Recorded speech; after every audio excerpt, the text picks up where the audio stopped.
Welcome to F8. So today we're going to do something a little different. We're going to walk through our roadmap for the next 10 years. I think we can all underestimate just how much the world can change in 10 years. In a decade, video will look like as big of a shift in the way we all share and communicate as mobile has been. Messaging and private communication will unlock new platforms for accessing all kinds of different services. Connectivity will give everyone, not just a third of people in the wealthiest countries, access to all of the opportunities of the internet, including resources for education, health, and jobs. Artificial intelligence will power all kinds of different services with better than human-level perception. And we'll see the emergence of the next major computing platform in virtual and augmented reality. These are all elements of our 10-year roadmap to connect the world. And each of these elements is in service of our mission and is about bringing people together, because that's what we do here. Now, before we get into detail, I want to take a step back for a minute. And I want to talk about our mission for a moment, and why I care about it so much, and why I think that the work that we're all doing here together is more important now than it's ever been. We stand for connecting every person, for a global community, for bringing people together, for giving all people a voice, for a free flow of ideas and culture across nations. And this idea of connecting the world has gotten stronger over the last century. You can now travel almost anywhere in the world in less than a day. Countries trade more openly and cooperate more easily than ever. And the internet has enabled all of us to access and share more ideas and information than ever before. We've gone from a world of isolated communities to one global community, and we are all better off for it. But now, as I look around and as I travel around the world, I'm starting to see people and nations turning inward against this idea of a connected world and a global community.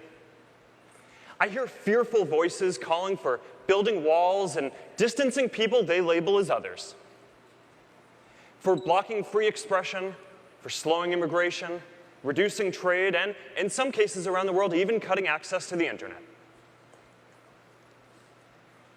It takes courage to choose hope over fear, to say that we can build something and make it better than it has ever been before. You have to be optimistic to think that you can change the world. And people will always call you naive, but it's this hope and this optimism that is behind every important step forward. Our lives are connected. And whether we're welcoming a refugee fleeing war or an immigrant seeking new opportunity, whether we're coming together to fight global disease like Ebola or to address climate change, I hope that we have the courage to see that the path forward is to bring people together, not push people apart, to connect more, not less. We are one global community. The mother in India who wants to work so her family can have a better life. The father in the US who wants a cleaner planet for his children. The daughter in Sierra Leone who just needs basic health care and education so she can stay safe and reach her full potential. And that young boy in Syria who is doing the best he can with the cards he's been dealt to find a good path forward in the world. And we, sitting here today, are part of this community too.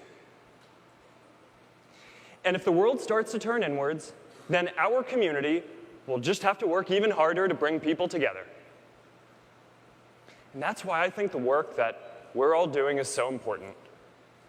Because we can actually give more people a voice. Instead of building walls, we can help people build bridges. And instead of dividing people, we can help bring people together. We do it one connection at a time. One innovation at a time. Day after day after day.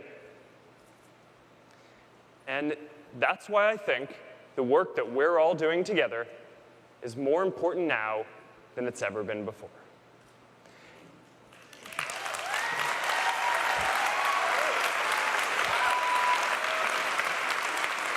Welcome to F8.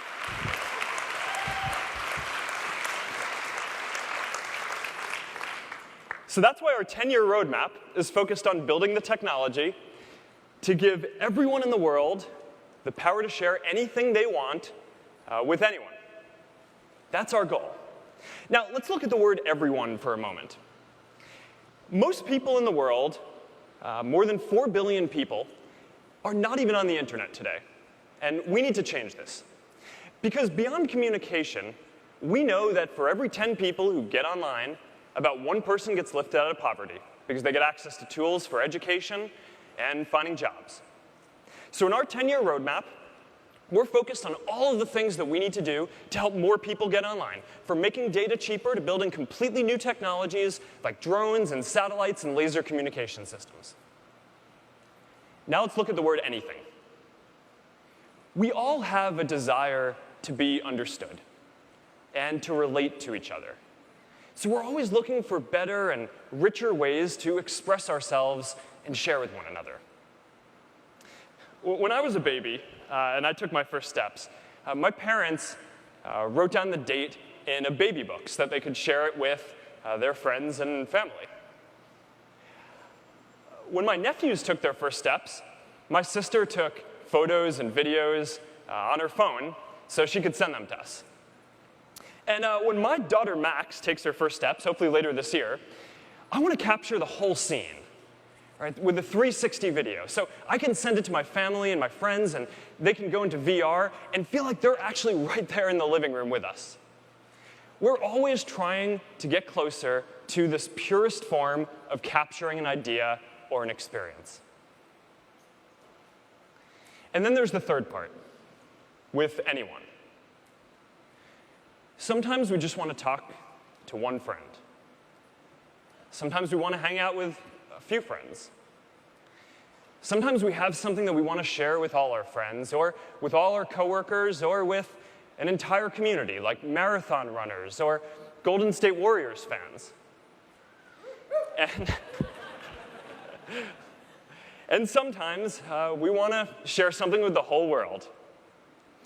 So that's why we're developing a whole family of apps to create a world-class experience for all of the different groups of people that you want to share with. So this is the goal. Give everyone the power to share anything they want with anyone. And here's our 10-year roadmap to get there. Now, we have a playbook for building these services. First, we build a new technology that can help people share and connect in some new ways.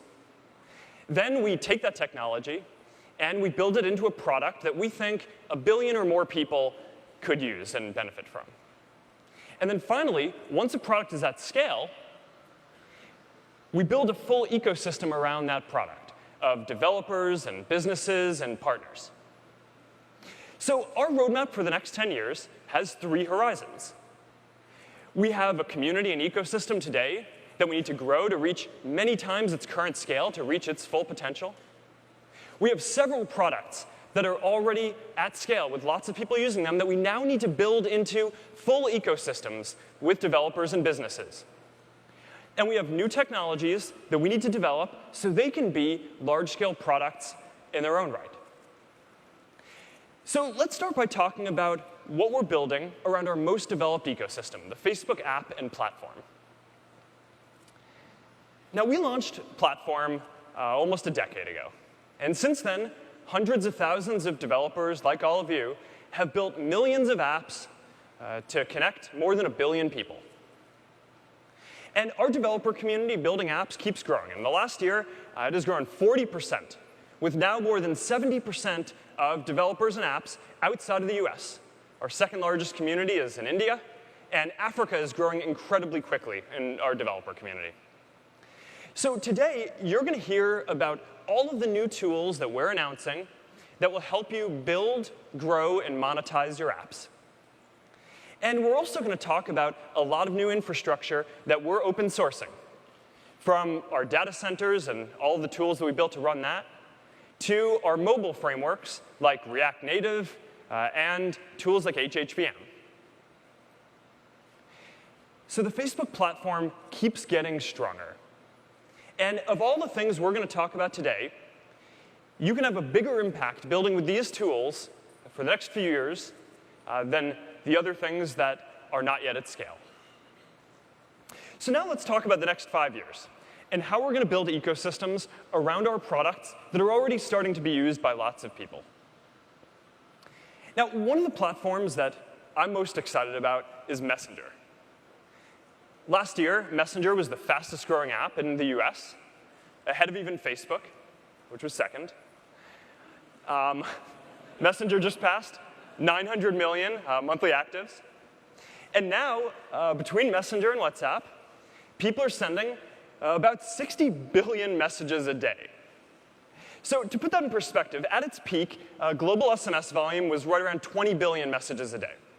So we're processing about 3 times as many messages as SMS ever did, and these services are still growing incredibly quickly. So now that Messenger has scaled, we're starting to develop ecosystems around it. And the first thing we're doing is exploring how you can all communicate with businesses. Now, you probably interact with dozens of businesses every day, and some of them are probably really meaningful to you. But I've never met anyone who likes calling a business. And no one wants to have to install a new app for every service or business that they want to interact with. So we think that there's got to be a better way to do this. We think that you should just be able to message a business in the same way you'd message a friend. You should get a quick response, and it shouldn't take your full attention like a phone call would, and you shouldn't have to install a new app. So today we're launching Messenger Platform, so you can build bots for Messenger. And it's a simple platform. It's powered by artificial intelligence, so you can build natural language services to communicate directly with people. So let's take a look. So CNN, for example, is going to be able to send you a daily digest of stories right into Messenger. And the more you use it, the more personalized it'll get. And if you want to learn about a specific topic, like, say, the Supreme Court nomination or the Zika virus, you just send a message, and it'll send you that information. Or take 1-800-Flowers. I love this one. Now, if you want to send a message, flower, you don't have to install a new app or enter your credit card again. You just send a message. And I bet that's not who you thought those flowers were going to. I know someone who's sitting here today who also thought that those were not who those flowers were going to. Now, I have to say, I love this one. I find it pretty ironic, because now, to order from 1-800-Flowers, you never have to call 1-800-Flowers again.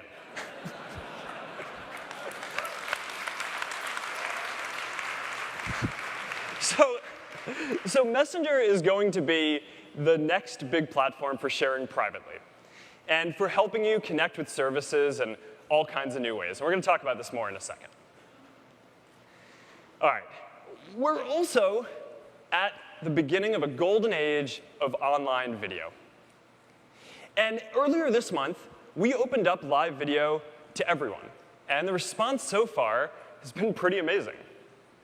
People watch live videos longer, and they comment more than 10 times as much as on regular videos. People love going live because it's so unfiltered and personal, and you feel like you're just there hanging out with your friends. In a funny way, we've found that live takes some of the pressure off of having to find that perfect photo or video because everyone knows it's live, and it's not curated. Public figures love going live, too, because they're getting huge audiences. we're seeing TV stars get bigger audiences on live than they get on their TV shows. So we're going to build this out. We're making it a prominent tab in the Facebook app where you can go see what your friends and other people around the world are doing live right now. Just the other week, I saw a live video of a woman with her young kids skiing down a hill. And it was just mesmerizing. I watched it for like a few minutes because I'm like, I really want to make sure these kids get down this hill. There's usually people who are playing music or dancing in there. And then every once in a while, there's something that's really important and special happening.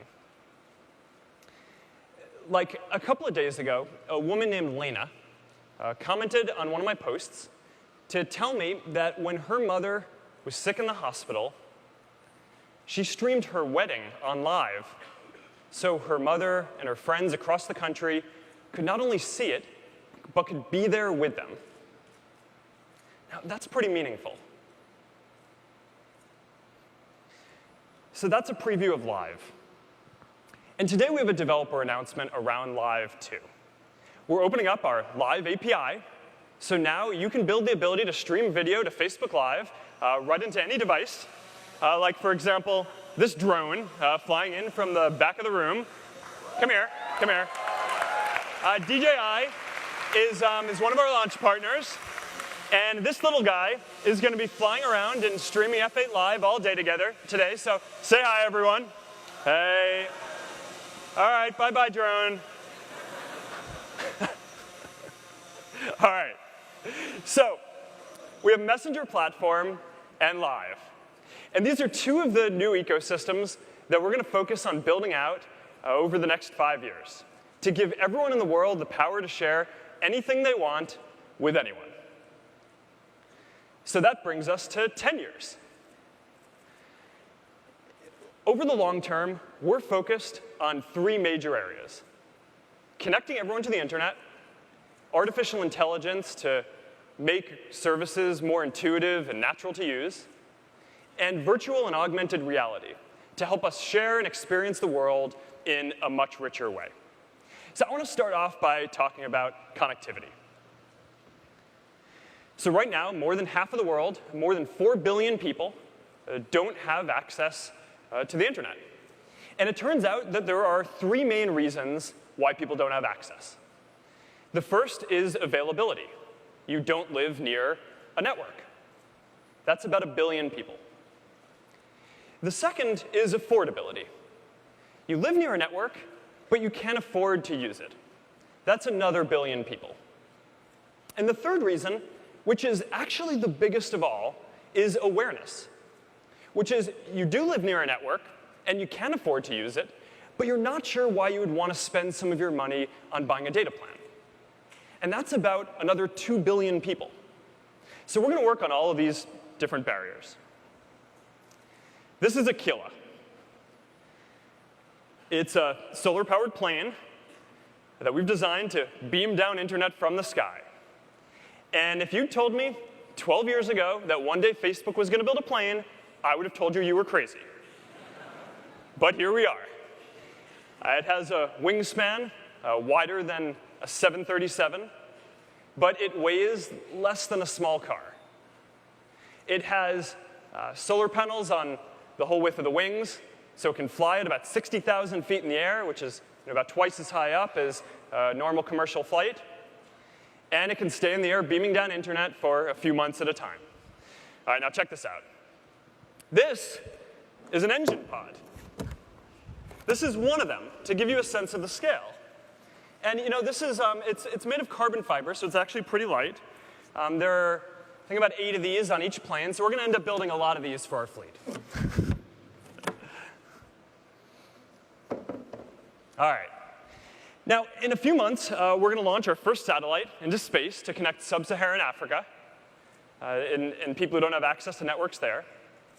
And tomorrow, you're going to hear about 2 powerful new systems we built to improve connectivity on the ground in urban and rural areas. So we're really going at this problem from every possible angle. Now, then there's also affordability. And we can reduce people's data costs in two ways: use less data and make data cheaper. So to reduce data consumption, we've built a light framework for our apps. So now we can build apps that take about a quarter as much data as normal apps do. We've also open sourced a tool that I encourage you to check out called Augmented Traffic Control. And it makes it easier for you to develop services for the next billion people coming online in all different countries around the world by letting you simulate network conditions in all these kinds of different places. So you should check this one out. Now, to make data cheaper, we're building open source infra for telcos. So it's kind of like what we've done with the Open Compute project. And the idea is that if we can make it cheaper for telcos to operate their mobile infrastructure, then some of those cost savings are going to be passed along to people in the form of lower data prices. All right, now finally, we're also working on awareness by helping people who don't have access experience the value of the internet for free. So Free Basics is an open platform that any developer can build for to offer basic internet services to people for free without them having to pay. So there are tools like for education or health or basic communication services. In Indonesia, people are using a service JoPhone to find jobs and make job listings. In Colombia, people are using a service Undoc Trace to find doctors and get medical advice for free. Free Basics is already available in 37 countries, and it has already given access to internet services to more than 25 million people, which makes it one of the most successful connectivity initiatives in the world. And today, we're launching the Free Basics Simulator. So now you can see how your services are going to appear on the platform. All right, so that's connectivity. The next 10-year challenge that I want to talk about is how we're going to help people connect and share in a more natural and intuitive way. And our goal with artificial intelligence is to build systems that are better than people at perception. So seeing, hearing, language, and so on. And it's already happening in some places. Our Moments app uses the best face recognition system in the world to help you look at the photos that you've taken and identify which of your friends are in them so you can share them with them if you want. Newsfeed uses AI to show you the best stories. And we use AI to filter spam out of Messenger. So that way you only get messages from people who you want to hear from. Last week, we announced a new way for people who are visually impaired to understand images. We built a tool that can now actually start to look at photos and understand what's in them. And it can read them out loud to you if you can't see the photo. So this is a great use of AI. And it's an important step towards making sure that everyone has equal access to information. Now, soon we're going to be able to do even more. Because right now, to show you the best stories in Newsfeed, we mostly look at some basic signals, like who your friends are or what pages you like. But we don't actually understand the meaning of the content. But in the future, we're going to be able to actually look at the photos and videos and understand what's in them. We're going to be able to read the articles and understand what they're about. And that's going to let us show more interesting content to you from across our community that we don't even know that you'll be interested in today. So like this mop dog for me, because that's my thing. All right, now what's so exciting about AI today is that researchers are using a lot of the same technology to solve completely different problems, like helping astronomers find new planets, or improving self-driving cars, or diagnosing diseases. So in a lot of ways, I actually think that advances in AI can help save people's lives. One of the most amazing examples I've seen recently was an AI system that can now tell from a photo whether a lesion on your skin is skin cancer, with the same accuracy as the best doctors in the world. So imagine that. Soon, every doctor around the world is just going to have the ability to snap a photo and, as well as the best doctors in the world, be able to diagnose if you have cancer. That's going to save lives.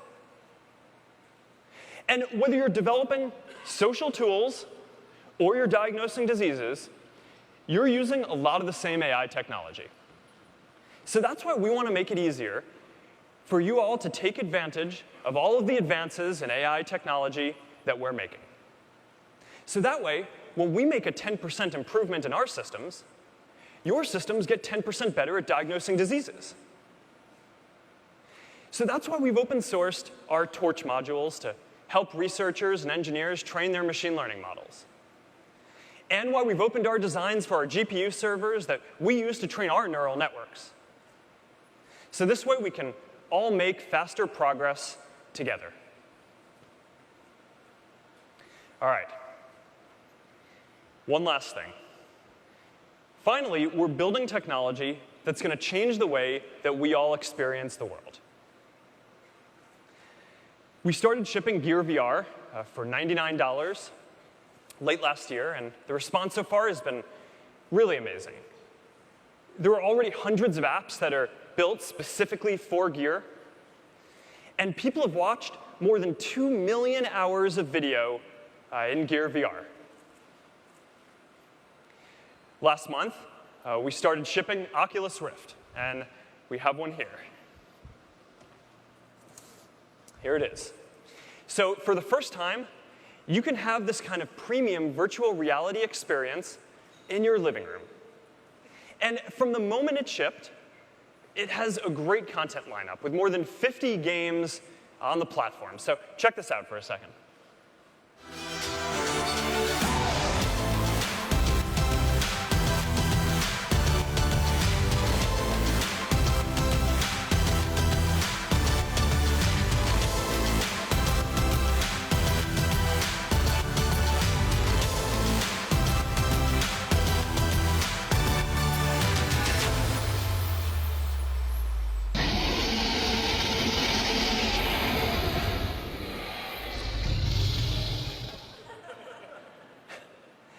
Later this year, we're going to release these touch controllers, which bring your hands into VR too. So instead of looking around and feeling like you're immersed, you will now also be able to modify the world, right? You'll be able to pick things up and give them to other people and interact. So it's going to add a whole new layer of immersion. And one reason why I think that this is also important is that for our mission is that we're working on a whole new set of social experience as well across all of these different VR platforms. So I think that virtual reality has the potential to be the most social platform because you actually feel like you're right there with another person. So check out this preview of a very early, very simple social experience that you can have. And keep in mind that these people are physically in completely different places, but they feel like they're there with each other, playing ping pong, shooting each other, making art, and just hanging out. And they feel like you're actually right there with a person. So this is a kind of social experience that you can't have on any existing platform today. And it's one of the reasons why we're so excited about this. Now, over the next 10 years, the form factor is just going to keep on getting smaller and smaller, and eventually we're going to have what looks like normal-looking glasses that can do both virtual and augmented reality. And augmented reality gives you the ability to see the world, but also to be able to overlay digital objects on top of that. So that means, today if I want to show my friends a photo, I pull out my phone and I have a small version of the photo. In the future, you'll be able to snap your fingers and pull out a photo and make it as big as you want, and with your AR glasses, you'll be able to show it to people, and they'll be able to see it. As a matter of fact, when we get to this world, a lot of things that we think about as physical objects today, like a TV for displaying an image, will actually just be $1 apps in an AR app store. So it's going to take a long time to make this work. But this is the vision, and this is what we're trying to get to over the next 10 years. Now, before we wrap up today, we have a surprise for you, which is that we want each of you to leave with your very own VR experience to take with you. So everyone here is going to get a Gear VR and a Samsung phone to power it.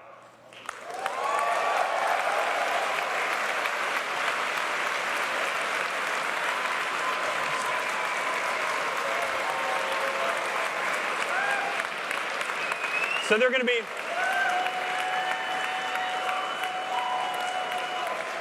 I'm really looking forward to seeing what you guys do with this. And they're going to be ready to pick up later today by registration. All right.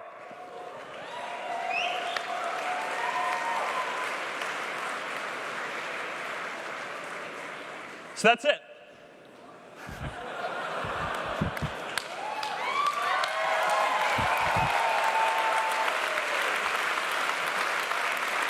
That's all we're doing.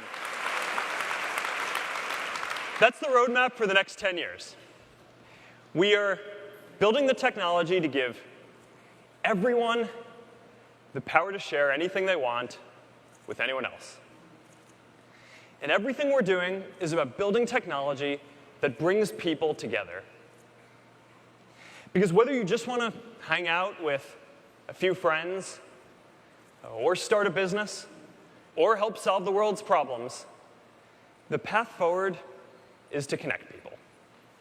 That's how we make progress together. And that's why I think the work that we're all doing together is so important. Because if you believe, like I do, that when you give more people a voice, that makes the world better, then we have a lot of reasons to be optimistic about the future. And I'm excited to work on all of this with all of you. So thank you, everyone. I'm going to hand it off to Deb to walk through this in a bit more detail. Have a great F8.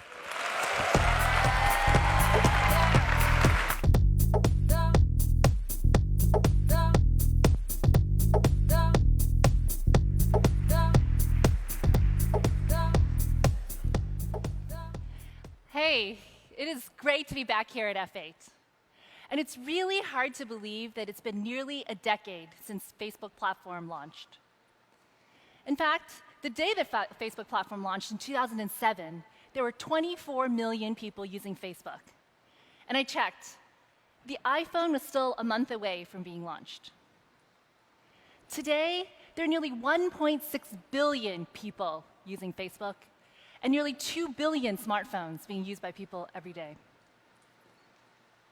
The world has changed so much, and our platform has continued to evolve around with it.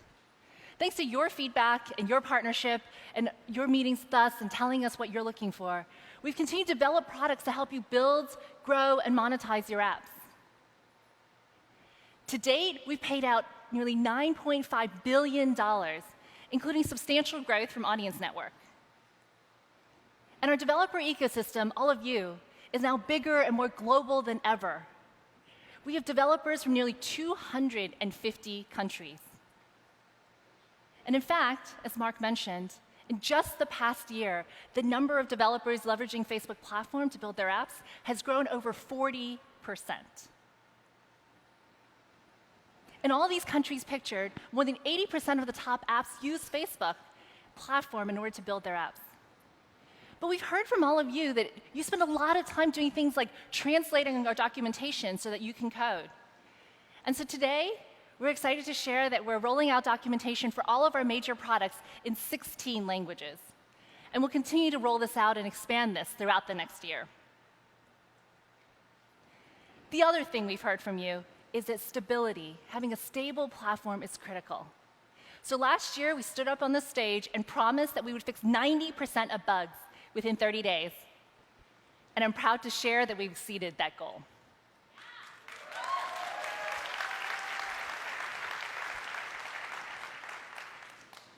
But you didn't come here just to hear about the past. I know what you really came to hear, which is what's to come. As many of you know, to build a successful app, you need to do 3 things really well. 1 is get people signed up. 2 is to get people engaged and keep them engaged. And 3 is to understand what keeps them coming back. So let's talk about sign up. Sign up is the front gate to your app, and it's often the hardest for people to get through. So how many times have you guys encountered this? How many times have you had a password you can't remember with an extra character here and a special character there? And how many times have you wanted a username, but it's been taken, and so you have to take another one, which you can't recall the next time you come back in? And how many times have you been caught by CAPTCHA? That's why 8 years ago, we introduced Facebook Login to help people quickly create and set up accounts with your apps. And today, Facebook Login is the #1 single sign-on product in the world, with hundreds of millions of people logging into your apps every single month. And we continue to innovate on this product. In fact, in just the last year, we have grown overall conversion rates 10%. And we've seen some apps actually reach conversion rates of over 90% with a great implementation. But we know not everyone has a Facebook account. And some people with a Facebook account may want to have more options, such as signing in with their email address or phone number. But consistently, we hear this: people hate usernames and passwords. And that's why today, we're introducing Account Kit.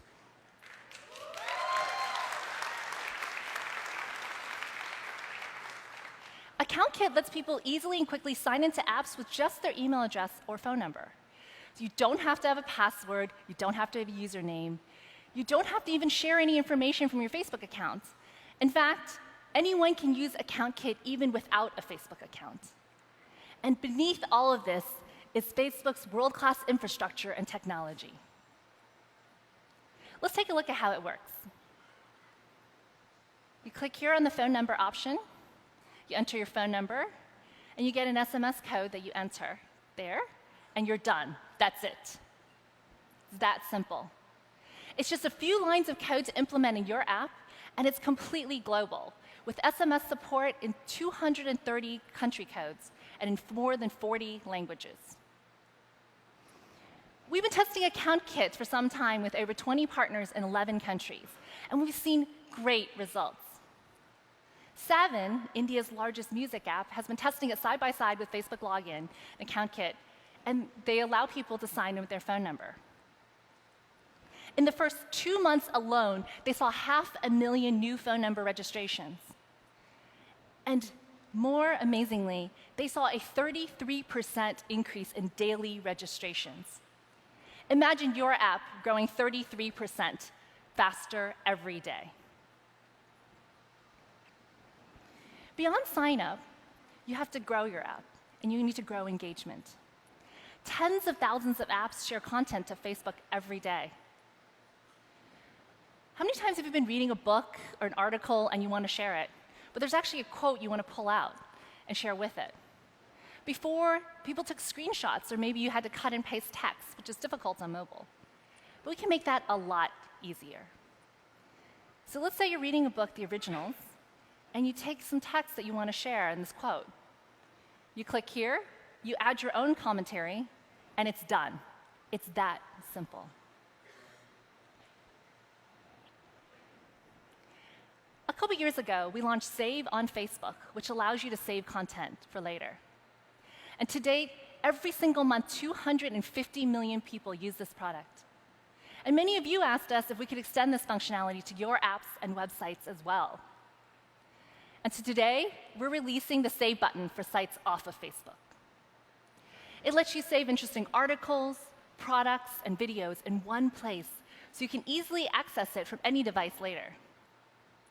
We've been testing with 30 developers in 12 different countries. And let's take a look at how it works. So my husband and I have been planning to take our kids to Asia this summer, and I came across an article about kid-friendly restaurants in Manila. Well, obviously, at this moment, I'm not planning my itinerary, and so I set it aside. I click Save to Facebook, and I can come back to it later when we're talking about the things that we want to do. Now I can access it when I go to my Facebook account, and there it is, right there. All the items that I save are in one place on Facebook, so I can find it again. And I can get reminders if products go on sale or there's an article that I should revisit later. Understanding your audience is really important, and last year at F8, we introduced Facebook Analytics for Apps to help you understand how people are using your apps so that you can engage them better. And to date, over 450,000 apps have used this product. And today, we're announcing two new improvements to this product. One is People Insights on our analytics dashboard. This will show you aggregated, anonymized demographic data for things like page likes and interests for people who use your app, so you can understand how to keep them engaged. We're also introducing customizable push and in-app notifications. In-app notifications allows you to use animated GIFs, photos, and sounds to engage your audience in your app. That's just a glimpse of some of the products that we're launching for developers this year. Many of you helped shape these products or gave us these ideas with your talks and your time with us, and we thank you. And now, I'd like to bring up Ime, Head of Partnerships, who'll talk about how we can work together to build better products.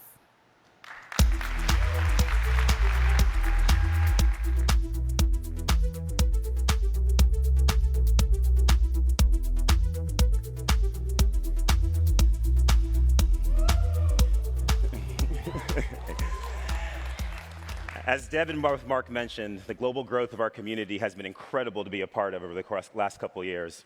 With 83% of Facebook users now outside of the United States, it actually should be no mystery to anyone that 70% of our developer ecosystem is also there too. And as a part of the team that is responsible for creating these relationships and spending time with you guys, I've literally been running around the world trying to meet the best and the brightest of you. When I say running around the world, I literally mean running around the world. Beyond being an effective way to counterbalance my increasingly global appetite for dessert, I've actually found running to be a very effective way and a non-touristy way to get a feel for the city. It also has given me opportunity to use one of my favorite developer applications, Nike Plus Running, which in a very small way actually gives me the opportunity to bring 500 of my closest friends along with me on these trips. Which you can see that beyond capturing stats, it also gives me the opportunity to capture how I felt and what I actually see on these trips, too. I look at this photo right here of a trail run that I did in Nairobi, and I can't help but think about how special that moment at GES last year in Kenya was for the team. But more important than what we felt and what we saw on these trips is actually what we hear and what we learn from you guys. This is a photo from Berlin, where we spent some time with a small group of remarkable entrepreneurs. This photo is a similar occasion where we got to spend time with some of India's greatest innovators.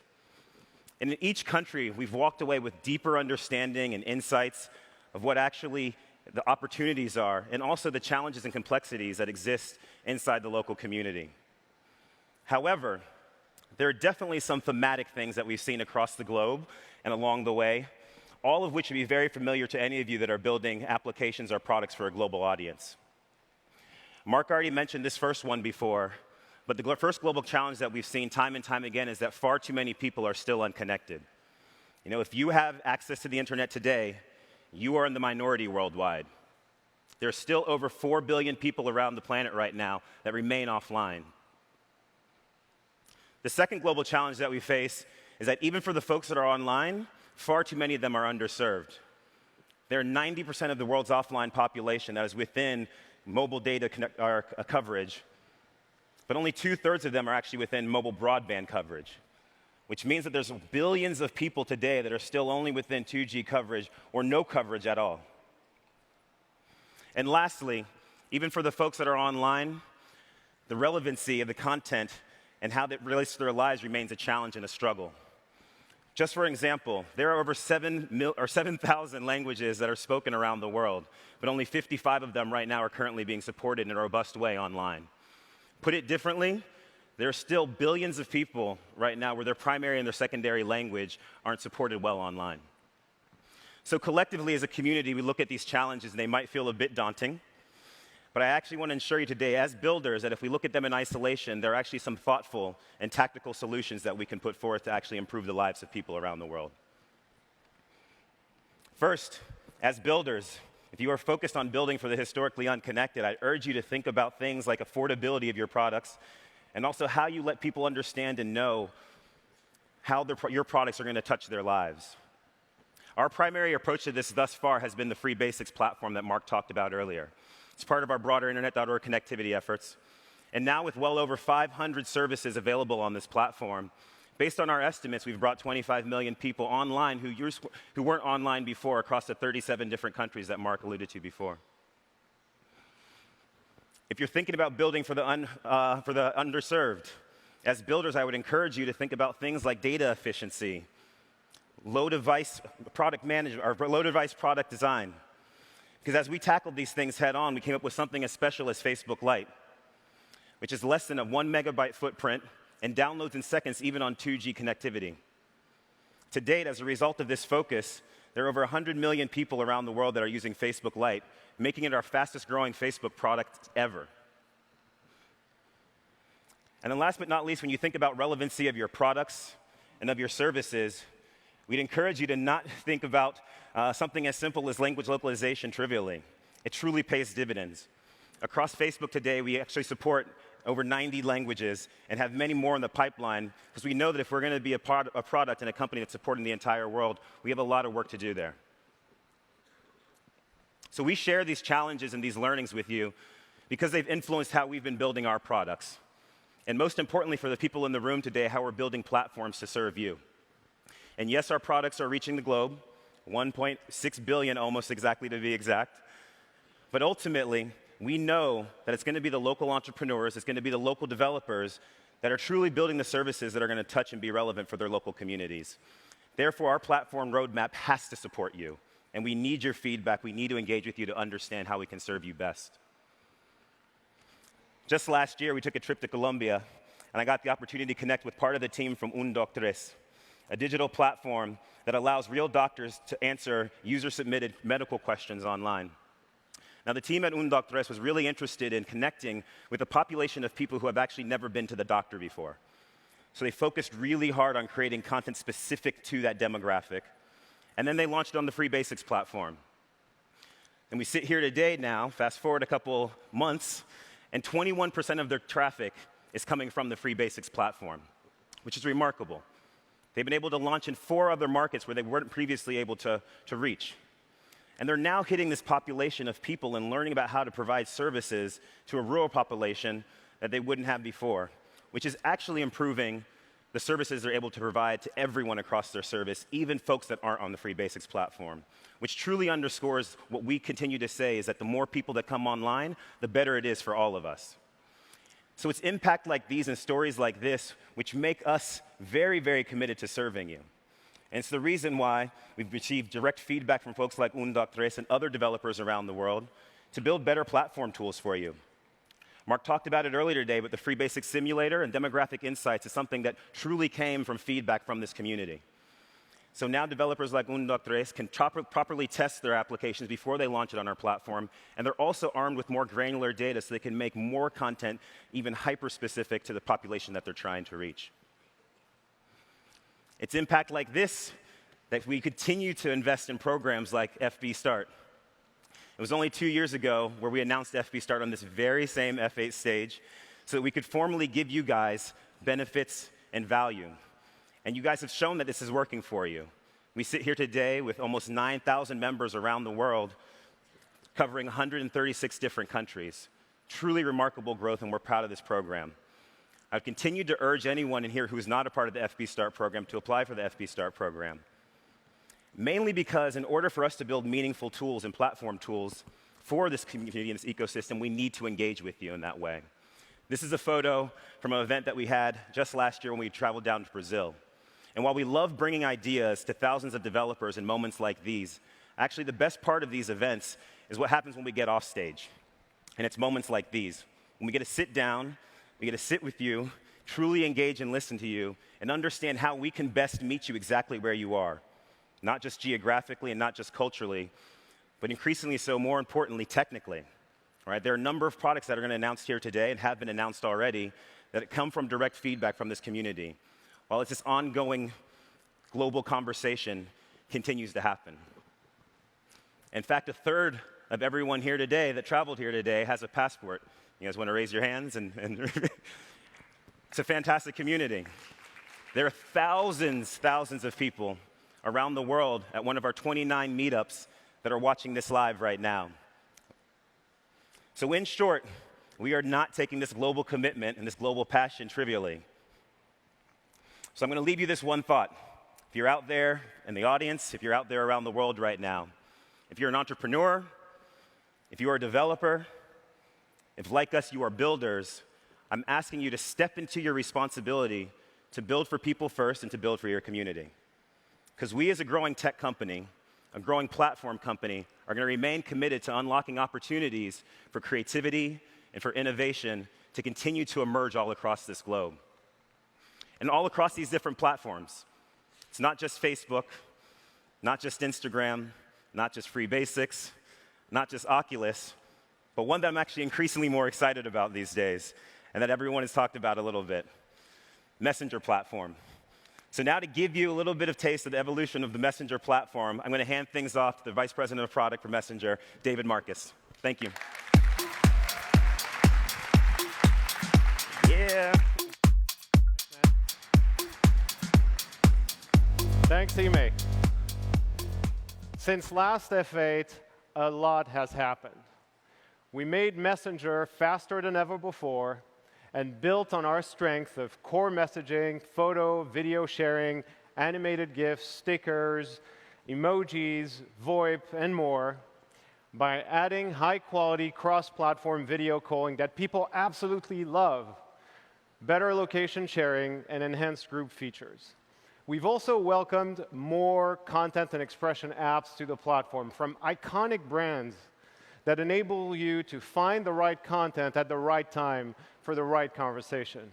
And for the first time ever, we actually allowed ourselves to build little delightful surprises in our product, like the ability for you to gift wrap your message for Valentine's Day, or our little March Madness basketball game. Those two experiences have been used and played hundreds of millions of times over very short time periods. By the way, my top score at basketball is 34. Just want to put it out there. So those experiences are really awesome because they put a smile on the face of so many people and enables them to really delight and surprise their friends. All of these product enhancements means that more people use and love Messenger every day. With over 900 million people using Messenger every month, it is now one of the fastest growing products in the world. And as a matter of fact, according to Nielsen, in 2015, it was the fastest growing app in the US. It's also the second most popular app on iOS globally, just behind Facebook. Last year, I also shared that we're going to start experimenting and building experiences with business and services. Over 40 partners have built commerce, transportation, customer service, and more recently, air travel experiences to the platform. And the results have been completely incredible. People love to interact with businesses and services inside of Messenger. It also makes the product a more central part of people's daily lives. Let's take a look at how all of this comes together.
Now, this is what we come for work every morning for. And the future we're going to build together is even more exciting. But before I go there, let me take a step back and look at the evolution of interactions between people and businesses.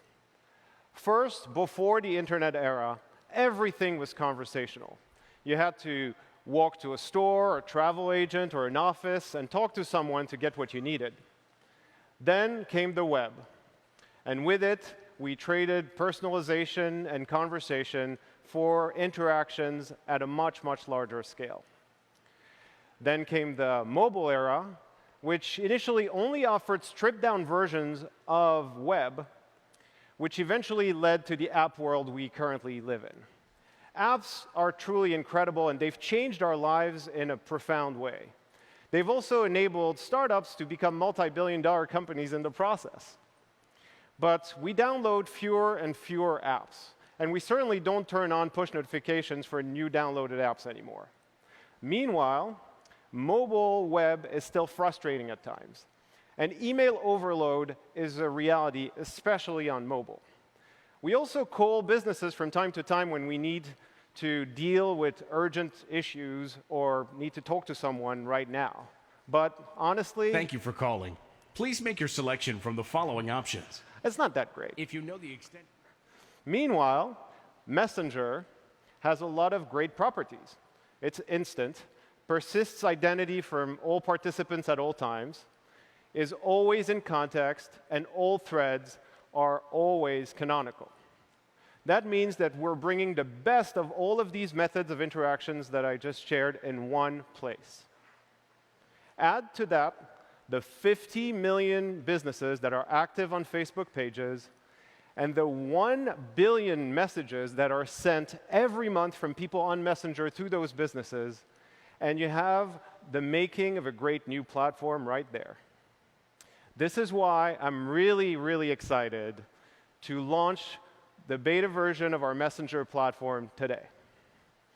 And this means that you'll be able to build your bot for Messenger using our brand new Send Receive API starting this afternoon.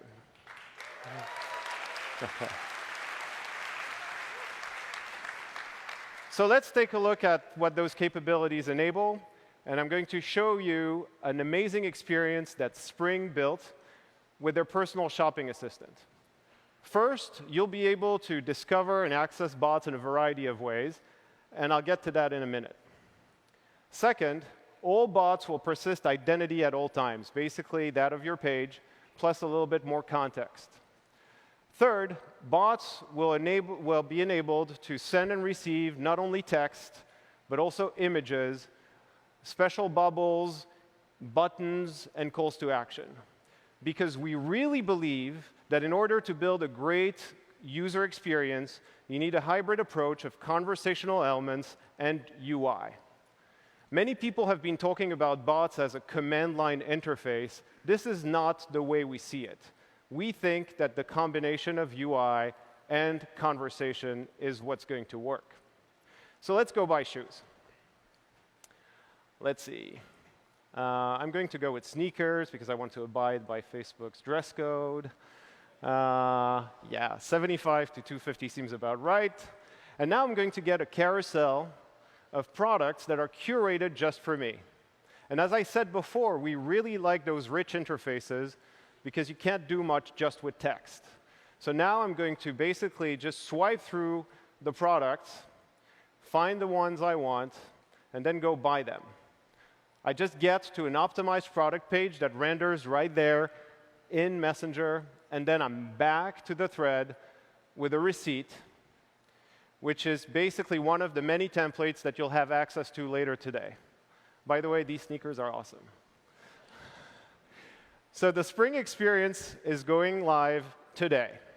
And I have to tell you, watching people on my team play with this experience in the last days and weeks, I can guarantee you, you're going to spend way more money than you want on this. It's just really addictive. So now you can build a lot more experiences than commerce. Mark showed you a few with CNN and 1-800-Flowers. Thanks for the flowers, by the way. But truly, your imagination is the only limit here. So let's meet my new bot on Messenger, Poncho, the weather cat. So Poncho is not your usual weather forecast service. It is a weather cat, and it's got a dry and witty sense of humor, and it delivers the weather in a really fun way that will guarantee to put a smile on your face every morning. What I love about this experience is how the team behind Poncho really worked on the timing and flow of the conversation to make it feel really natural and really awesome. So let's watch as Poncho delivers the weather forecast for San Francisco. Told you, not your usual weather forecast service. So Poncho is also going live today, and I strongly encourage you to try it. Now, with all of these new user experiences coming to Messenger, we really want to ensure that the experience stays amazing, high signal, and the way you want. So while most of the experiences that you've seen today are started by people, not by bots, not by businesses, we're also conducting small-scale experiments with businesses to enable them to re-engage their existing customers through sponsored messages. So as a second line of defense, we've built very prominent user controls at the top of every thread you'll have with bots and businesses that will enable you to block specific types of messages or all messages coming from this bot. Because we want to make sure that you are always in control of your Messenger experience. Now let's talk about discovery, because it's really important to us that if you build great experiences for Messenger, they're easy to find and access. First, you'll have Messenger plugins, and you'll be able to drop those Messenger plugins on your website, in your app, on your emails, everywhere. Second, codes, usernames, and links. We just launched this last week. It also applies to businesses and bots. Third, a new search discovery surface. So now the search bar on Messenger is going to stay persistent at the top of Messenger at all times, and by tapping on it, you'll access a new discovery surface that will enable you to discover and search for all the bots on the platform. Now, let's talk about customer matching for a bit, because a lot of you are already sending text messages to your customers, and we want to make it really easy for you to get the benefit of everything that I just talked about today. So we've built a tool that enables you to match your opted-in customers' phone numbers to a Messenger account so that you can send to Messenger instead of sending to SMS. So you will be able to do that directly, of course, or work with partners, the first one of which is Twilio.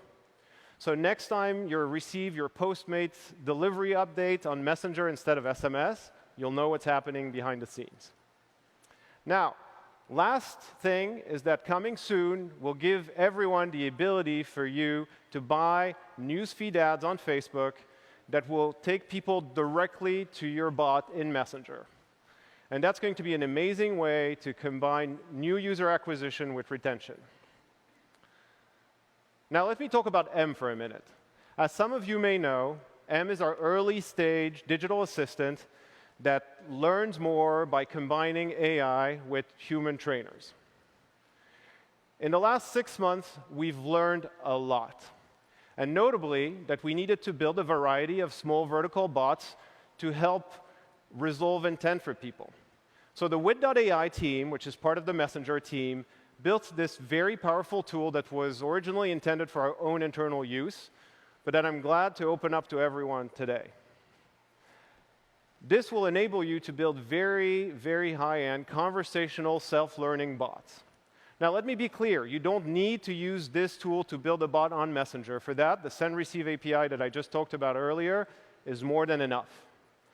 But if you want to build more complex bots, you can now use our bot engine. Let me show you how it works. You feed the bot engine with sample conversations. And then it can handle any variation of that conversation on its own. Using AI and machine learning, it just gets better and better over time. You don't need to code everything. It will do the job for you. So this is going to be available today as well. Now, we can't build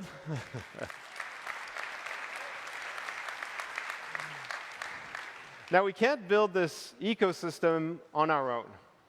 We have fabulous partners we've been working with that have built or are building not only bots, but tools for brands and businesses around the world to participate in this ecosystem. And really iconic brands that we're very proud to work with. So while today is a beta launch, which means that we'll gradually approve bots before they're published on the platform, every single tool that I described earlier, the send receive API, the bot engine, documentation, the ability for you to test, and all of that will be available to all of you globally when I step down from this stage. So you can build your bot today. There are 2 great sessions, one today and one tomorrow, that I strongly encourage you to attend if you want to really learn more. And you can also visit messenger.com/platform to learn more. Now, before I leave and let you build your bots, I just want to leave you with a thought. I shared with you that today we're going to enable you to build bots in your presence for 900 million people worldwide on the platform. That we're going to let these people find your bot and your experiences in a variety of ways. And that we're going to give you the tools to build more complex bots, if you need to, with our bot engine. So maybe today is the first day of a new era. One in which the opportunity to build the breakthrough experiences and companies of tomorrow emerges again. I can't wait to see what you're going to build for our community and our platforms in the weeks and months to come. And with that, I'm going to hand it over to Chris. Thank you.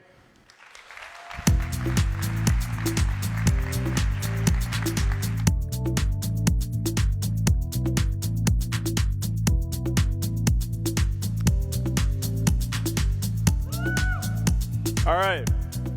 So it's very cool to be here in Fort Mason because a few blocks away from here, 48 years ago, one of the very interesting pages in the history of computer science was written when a young scientist named Douglas Engelbart took the stage to present the culmination of several years' worth of work at the Stanford Research Institute to build a design of a North Star of what would be possible with personal computers over the next 10 years.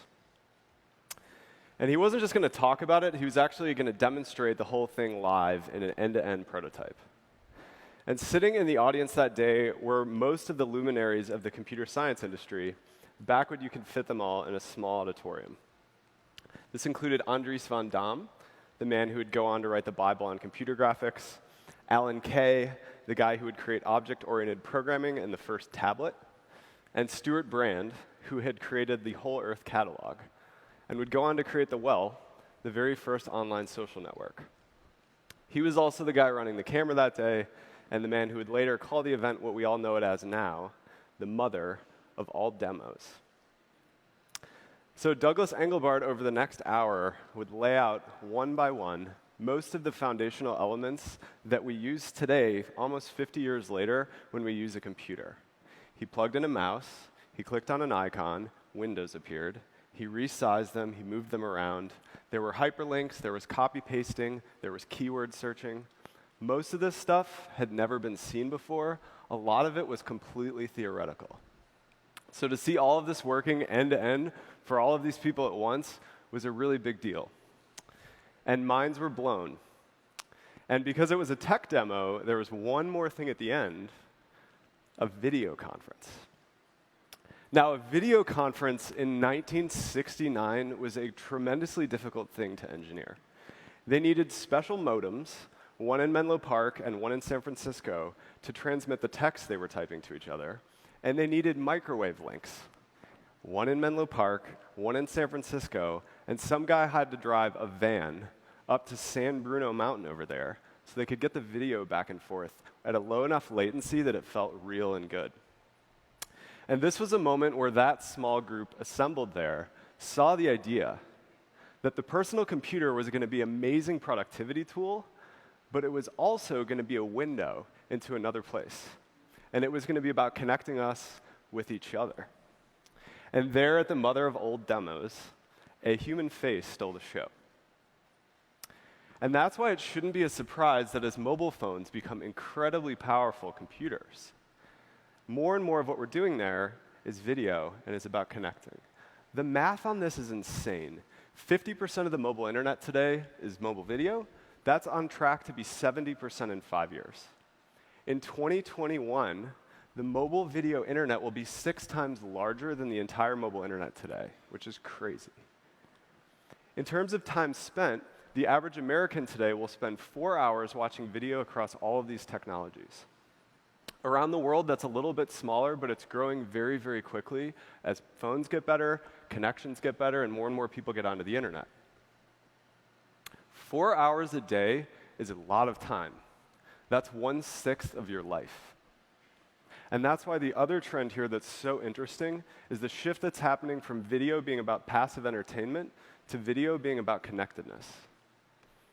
The more we put video inside of our experiences, the more we see the emergence of little bits of vibrancy and little bits of creativity.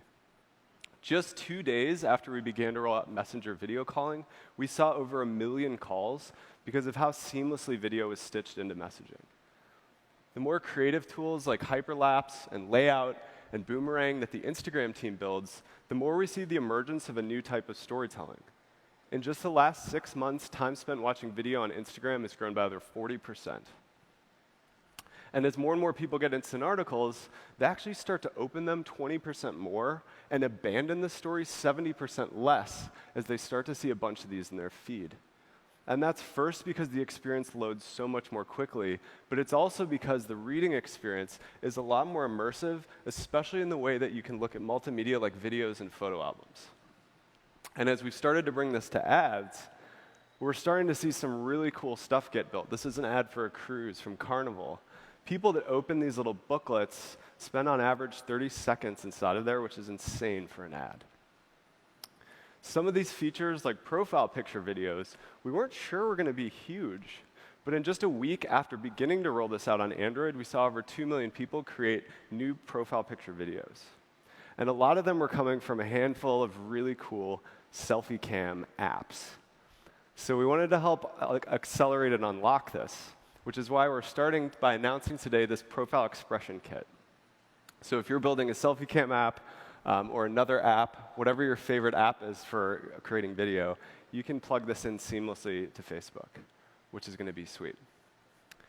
So we're going to keep on weaving video into our experiences, and we're going to keep on building these creative tools and giving them to you guys where it makes sense. All right, so now I want to talk about two crazy big challenges we're taking on in video. The first is 360. So the first time you see a really nice 360 experience in VR, you remember it. It's like there was just an IMAX on my face, and I have to go tell everybody about it. You remember where you were, you remember what you saw, and since we first started seeing these, we have all been obsessed with this idea that this was going to be a part of how you would capture and share your experience in the full immersiveness that you were experiencing it with someone somewhere else. And it's becoming more and more of what people are doing inside of VR, and more of how people are experiencing their feed. I saw this video in my newsfeed. My friend John Egan posted it as he was skiing down the Matterhorn. And what's so cool is even on a phone, you actually experience like the bumps with him. You feel the video. And he had a pretty good time creating it, although he had to use duct tape and like a selfie stick and some GoPros. And that's just because the 360 camera ecosystem is still pretty nascent. And the reason it's nascent is that creating a really high-quality 360 video is very difficult. It requires a lot of cameras. And as soon as you get a lot of cameras, you have another set of problems on your hands. Getting the shutters to open and close together, stitching the images together, dealing with blurring, and then dealing with color correction. Assuming you can get all of those problems out, you have a lot of information that you need to figure out how to compress and get into memory and then into disk in a way that preserves the fidelity of the image and doesn't overheat your whole system. And as we started to look at the ecosystem, we realized that there were a lot of cool stuff getting built, But there wasn't anything out there that did all of these things extremely well and was durable and portable and didn't require a ton of post-processing. So we set out to build the perfect 360 camera. And we ordered a bunch of parts on the internet and stitched the cameras together, and we started learning the first of about 1,000 lessons. The first is that if you put these things inside of a plastic housing and take them up on the roof and shoot more than a few minutes of video, it starts to get hot. The cameras get hot and the computer gets hot. And if it warps the plastic by just a millimeter, suddenly the lens just gets a little bit out of whack and the whole thing is ruined. And it's just because the eye is so sensitive, especially when you put it in an immersive environment, that you can't have any errors. Everything needs to be completely dialed in. And then once you get the shutters and the cameras and the color correction and the stitching and the blurring, really difficult when there's stuff moving across several lenses, especially if you want to do it in 3D at high resolution at 60 frames per second, you have a massive amount of information. There wasn't a good compression out there good enough for this, so we had to create a whole bunch of math that looks like this. But when we got it right, the output started to look like this. And this is the first really nice moment where we got this thing up on top of the roof. You put this thing on in VR, you put it on a camera, it's wonderful. You really feel like you're in a place. This is it when we took it to Grand Central Station. This is cool because you can see so many different little scenes happening everywhere. And the most amazing part about this, Brian, you should come on up here, man. Brian is the architect for what I'm about to show you. Brian, this is so rad, man. This is rad. This is really, really cool. After this video was shot, there was very little post-production required. It's an order of magnitude less post-production, which is a huge deal. So I'm very proud to announce today, are you ready, Brian? The Facebook Surround 360.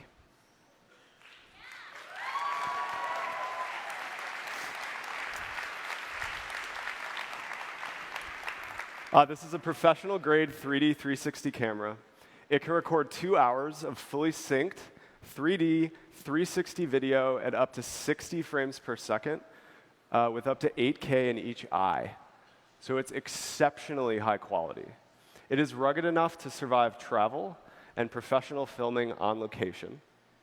And because of the way we've developed the software, it spits out footage that's ready to upload with very little post-processing, like I said. We've already taken this thing on shoots with a bunch of professional teams, and every single one has remarked to us just how special this thing is. And we're not planning on getting into the camera business. So we're planning on open sourcing the hardware and software for all of this.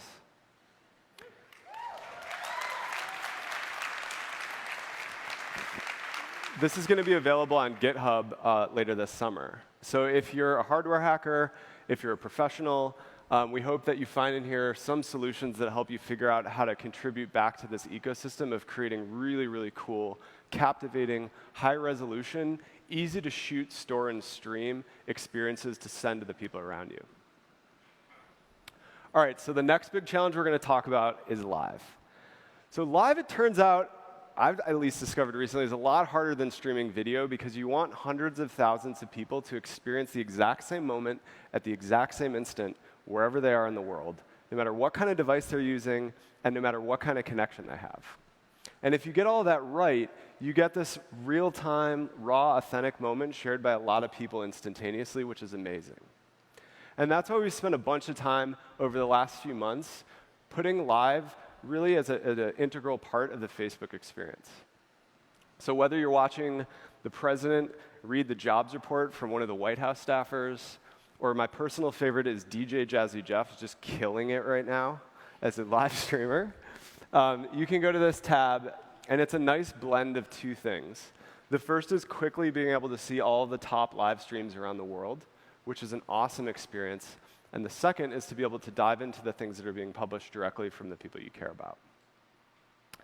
So our early adopters are super excited that they don't need one of these anymore to create and stream a live experience.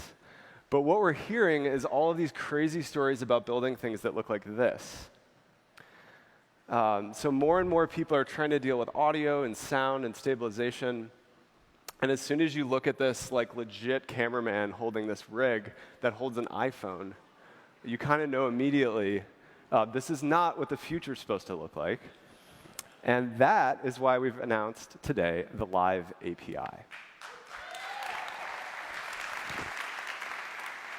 So this will allow hardware and software to plug directly into Facebook Live. And the launch partners are pretty cool. So this is the first one. This is called the Mevo. It's from Livestream. It's small, it's portable, it's quite attractive. It charges with USB.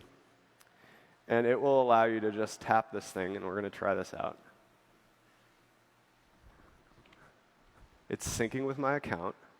And now, hey guys, we're live. So this is streaming live on Facebook. And what this will allow you to do is, let's say you're Tastemade. These women have created a really cool social interactive cooking show. And right now they're like dealing with a phone. This will allow them to just put a little camera somewhere. You can travel with it. It will follow them around, or you can use a little controller to quickly cut between scenes and edit. Cheryl, I'm especially excited to give this to you. I get to watch Cheryl doing these like legit lean-in live streams with Ann Leibovitz. And some poor soul is like trying to like get this whole thing right with an iPhone. This is going to be perfect for you. It's also going to be really good for software. So VidPresso is a super simple way of taking live streams in, editing between them, and overlaying graphics. Our friends at BuzzFeed have been working on a video game, or a live game show, which will allow you to interact with fans directly. These guys have been challenging our concurrent streaming limit with a watermelon, BuzzFeed. So I'm very excited to see what you guys do with this. And last, we wanted to get this on some drones. So as Mark showed you, we've actually worked with DJI and Cape, an amazing production company. These guys are out here with barges that are streaming Wi-Fi up to drones that are streaming this video live on Facebook. It's especially difficult today because the weather's a little tricky. And this is also going to enable really good videographers like Trey Ratcliffe, who's an incredibly good drone videographer, to take you with him. And because the comments are going to stream in live on his little controller, he's going to be able to ask the audience where they want to go, which is sweet. So if you own a Phantom, a software update will be coming to you later this month, which will allow you to take people with you, take in their comments, and have a little directed drone live journey. Cool. So when we add these two big areas of technology together, the first is really about these immersive 360 streaming experiences. The second is really about taking people with you, whether it's a small scenario like something really cool going on with you and your friends, a sunset, or whether it's the president. What we're most excited about right now is just the endless possibilities of what can be done with these two things for how we connect with each other. And so we're very, very excited to see what you guys do. While pulling this together, I was just reflecting on my own experience growing up in the 80s. If somebody in your town got a video camera, you ran over to their house, and it was like a Panasonic huge thing. And you like dressed up and enacted a music video. And it was because as kids, we all have this little creative spirit that wants to make a little film and to share it. And to have my 1980s little me looking out at where we are right now, it's like billions of people are getting powerful production tools, streaming increasingly super immersive, nice experiences, and doing immediately live to anybody in the world. I feel like we're very, very lucky to be here, and that's part of why today is going to be so cool. So I want to thank you guys all for being here today, especially those of you who've traveled from far away. It means a lot to us that you guys are here. This is the end of the keynote session. I'm reminded that dear old Douglas was probably right, and that the real application of computers is probably going to be about connecting with each other. So that's what today's all about. Go out and see some amazing demos. Thank you guys for being here. We really appreciate it. Thanks.